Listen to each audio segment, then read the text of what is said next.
Joining me is Eva Encinia Sandoval. Why are you so passionate about flamenco? I don't remember a time in my life when flamenco hasn't been present. I was raised with a mother that was a beautiful dancer and singer, and it brought such energy and such dynamic to my life. Of course, as a child, I wasn't aware of what that was, but I just knew that my life was full of magic. I mean, just beautiful music, beautiful dance, interesting people who were completely immersed and committed to their develop of artistry.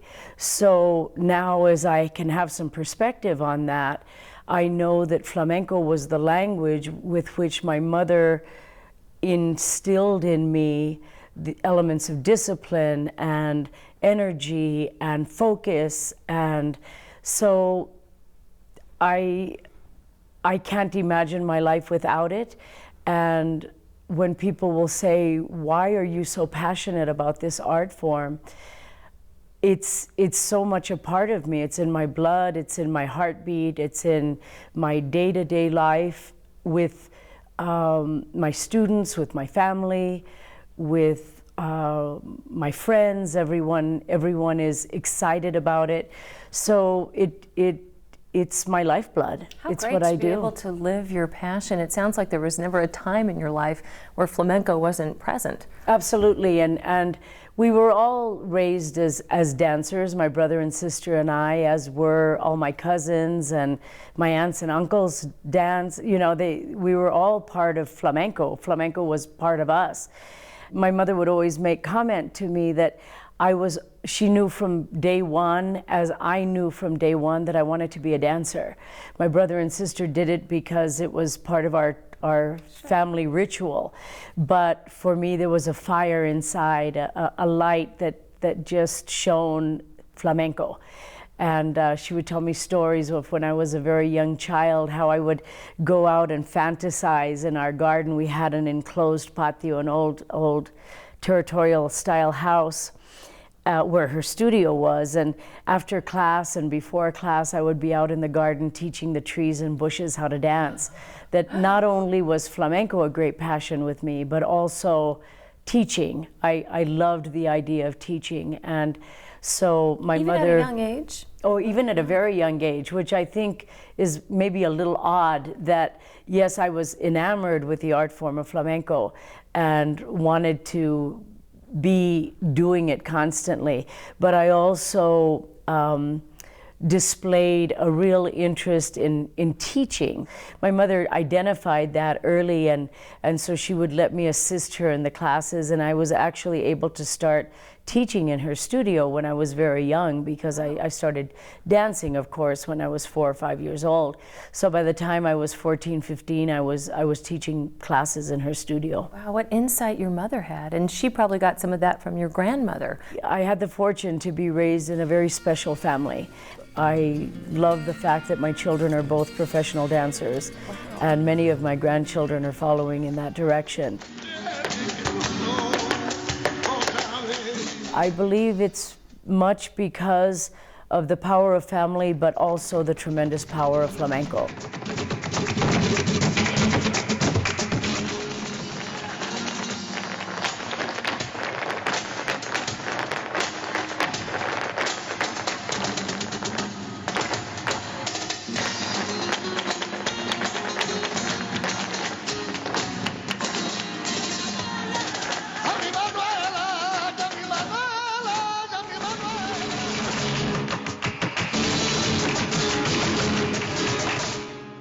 What do you love about the dance itself?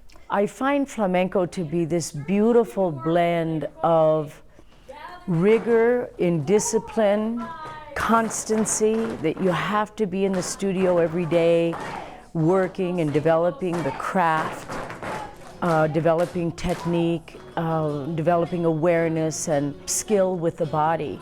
But at the same time, there's an element of spontaneity, improvisation, immediacy that is completely fascinating as a dance study. 1, 2, 3, 4, 5, 6, 7, 8.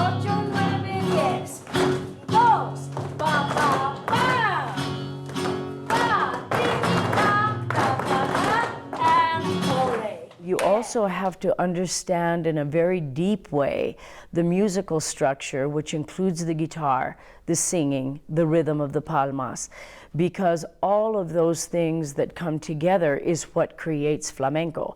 The flamenco dance is only one element of flamenco.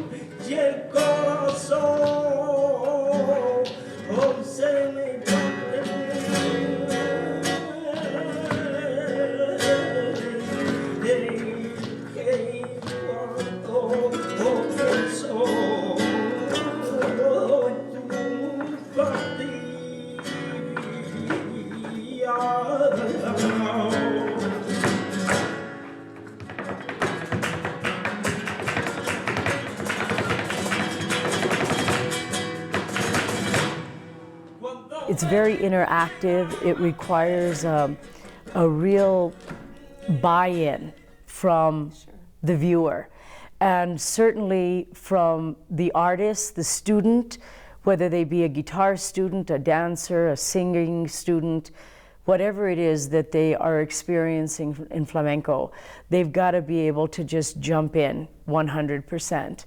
And so it requires that passion. You can't be lukewarm about it. You can't be You don't neutral. sort of like flamenco. You either really like it or you don't.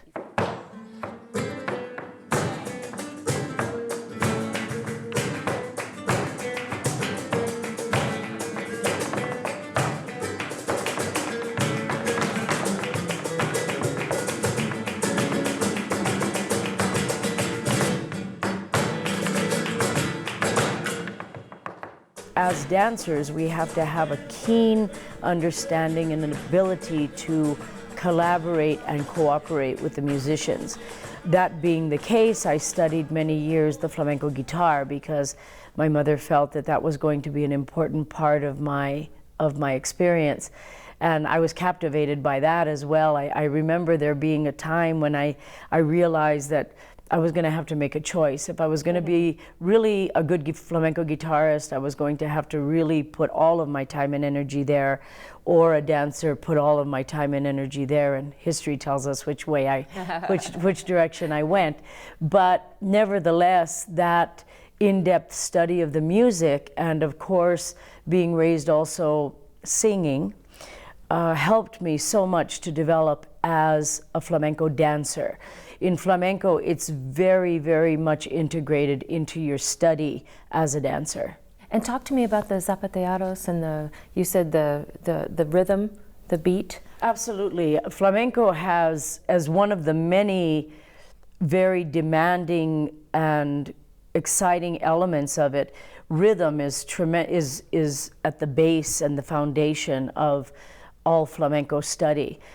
How do you teach somebody to feel that? Well, it's difficult. There are tremendous challenges because one of the challenges that I've found in being on the faculty at the university and teaching people who are coming to flamenco often as a college student, that is their first exposure to it. They haven't listened to the music. They're not familiar with the musical structure, with the fact that there are different rhythmic variations that one not must just getting up and exactly dancing. Before they can even get any sort of facility as a dancer, there's a certain amount of social and cultural information that they need to have on the art form, and then musical information. And so I like to teach a lot of the 100 level classes, unlike many full professors at UNM or in any university. Usually they're sort of focused on upper division students, maybe even specifically graduate students. But I find it very important in our program to have access to the beginning level process, because there is that very comprehensive experience that they have to have at that beginning level to prepare them to then be able to move on successfully. I mean, So you we were wanna make exposed to sure- this before you probably even knew how to talk yet. Absolutely. And I was so- listening to the music, which Yes. is the way that it's developed in Spain, of course. Sure. It's in the culture. They're listening to the music. They're all around aware of, even though they may not be studying flamenco, it's part of their culture and part of their reality. Whereas, of course, when you teach any cultural art form outside of its, we call it the cuna or the cradle of where it has been developed, there are elements that have to be dealt with, and those are Taught. listening to music, knowing what they're listening to, seeing some of the beautiful artists that have created the art form and are so responsible for the evolution of the art form. And then, of course, why are we doing it, and why does it matter, and what can warrant the kind of energy, commitment, and focus that it's going to take for them to be able to become the artists that we hope they will become.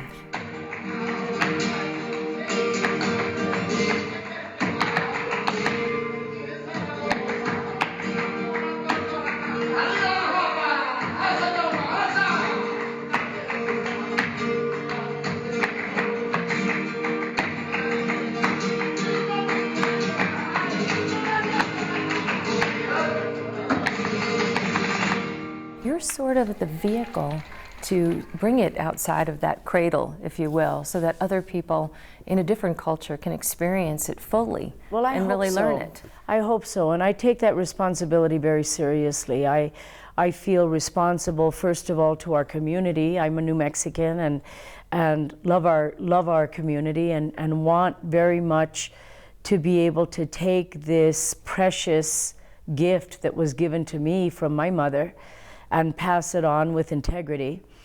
But I also feel very answerable to the Spanish flamenco community. And you've done a tremendous job. I mean, more than 25 years now you've been able to be part of it and watch it evolve. It's interesting because, of course, teaching in a university is very different from teaching in a private studio or in a conservatory.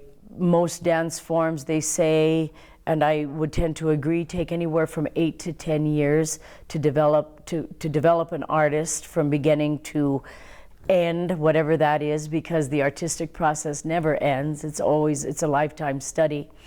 But I have had to adapt a teaching curriculum to fit that university experience. Are there any standout moments, any people who've gone on to sort of make you proud that you were able to inspire them and influence them? Oh, absolutely. We have had tremendous success in our graduates from both the undergraduate and graduate flamenco emphasis program. Several of them are coming for our festival that is happening this week. It's it becomes sort of a reunion for us to get together again, and they've gone off and made their professional careers and come back for the festival to be able to take classes and see performances. Ileana Gomez, who just graduated 2 years ago with an MFA flamenco emphasis degree, has been working with Carlota Santana, touring the United States. Jean D'Arc, who graduated last year with an MFA, is working in New York with a beautiful company, Noche Flamenca. I mean, I could name 20 of them today that are out there doing it. So it's got to feel good that you are sort of an instrument or vehicle in keeping this art form alive. I don't pretend to think that this is by my hand alone. Lots of people. I salute the dance program and the university for taking that step of faith with something like flamenco in a university program. A lot of people would question: is that warranted? Is it a study, a path of study that requires that type of investigation? Certainly it is. Sounds like you've proven that. It certainly is. And because of the way that we approach it, a social, a cultural study, a discipline of dance that is incredible, a collaborative effort between the dance and the music that is incredibly challenging. and for all those reasons, we have seen how important it is to study it with that type of intensity. Well, and I think until I talk to you now, I don't think I realized how much more flamenco is than just the dance A form part. of dance. It's ever changing, and to just be able to stay on top of it, one has to constantly be researching and studying and reinventing oneself as an artist. I don't perform anymore as a dancer. I don't have the time to be in the studio that one needs to be on the stage. Sure. So I focus my energies on teaching and try to stay current with new techniques and new approaches to integration of music and dance, because it's important for my students. Los gitanitos del puerto fueron los más desgraciados, calaminos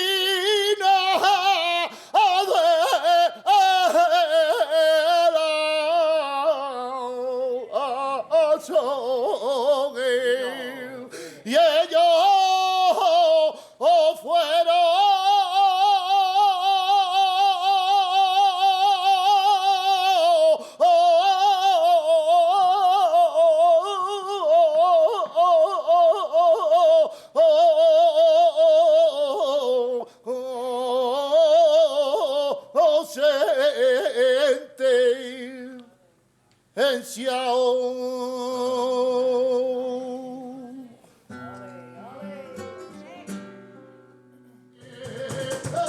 So when someone, a novice as myself, when someone is watching the dance, what are we really seeing?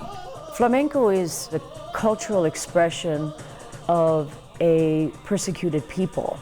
That was its original history. It was developed in Andalusia, in southern Spain, by gypsies who had traveled across the European continent from as far away as India.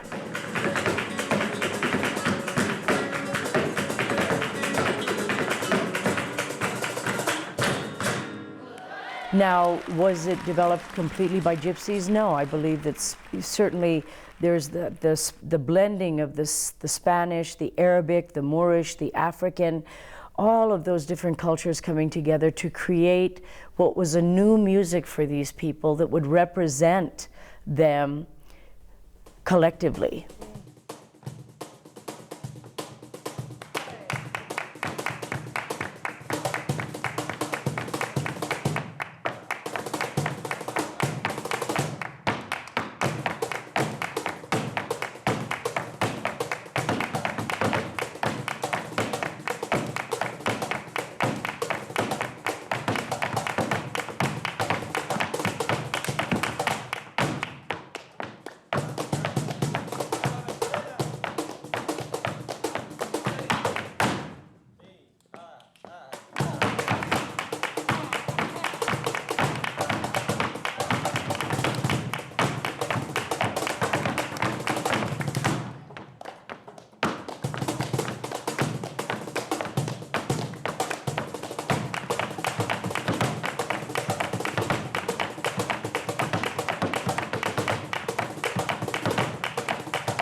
One of the reasons that it's so quickly evolving is it's always borrowing from cultures that it's influenced by. And of course now there's so much access to world music. Still a movement. Oh, it is. It's a revolutionary movement. I mean, these young artists that are very prevalent and prominent in the flamenco community today are incredibly versed dancers. They've studied flamenco, they've studied ballet, they've studied modern dance. They're aware and appreciative of art and music, and they're on the cutting edge of what's going on in the world. Sure. And we're seeing that in the movement, in the choreography that they're creating. So it's, when you see flamenco, you're seeing the cultural expression of these people, but in a very individual way. Every dancer, every guitarist, every singer has a certain license to personalize the art form for themselves, understanding that there are elements and characteristics that they must be answerable to, techniques and scales, musical scales, or dance techniques, steps and patterns that are traditional to the art form, that are going to be their guide for them to then find their own personal statement and personal expression of this beautiful art form. Thank you so much for sharing that with us. You're welcome.